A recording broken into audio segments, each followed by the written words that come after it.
অভিজিৎ, বিয়ার আগের কথা আমি বিয়ার আগেই ভুলে গেছি। স্যার আপনি ভুলে গেলেন কেমনে? আপনার ম্যাডামের বিয়ে তো হয়েছে ঝুপ জঙ্গলে ধরে বলিয়া, আর ঝুপ জঙ্গলের লগে তো আপনার আগে থেকে একটা সম্পর্ক আছে। আরে অভিজিৎ, এইটা গোপন কথা। আর এই জায়গায় তুই আর আমি ছাড়াও আরো 2টা লাশ আছে। যদি ওরা হুই না লাই তাইলে পুরো এলাকা ছড়াই দিব। সিআইডির মান সমান একেবারে ধুলাই মিশা যাবো, তো এইগুলা সব জায়গায় কোয়া যাবো না। আর আমার মতে এইটা কোনো মারারই না, অগরে পশু পাখি দিয়ে খাইছে কনফার্ম। আর এসিবি নির্ণয় কখনোই ভুল হয় না। Case close. আরে ফেডিক্স, কই আছিলা তুমি? কেস তো ক্লোজ করে দিলাম। ধর স্যার, কেস ক্লোজ হইছে।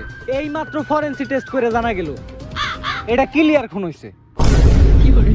অভিজিৎ, আমি ওইটাই কইতাছিলাম। স্যার আপনি এটা করতেছিলেন কেমনে? আপনি না কইলেন নিজে কোনো মার্ডার হয় নাই। আসলে অভিজিৎ, এই জায়গায় তো মার্ডার হয় নাই, এই জায়গায় খুন হইছে।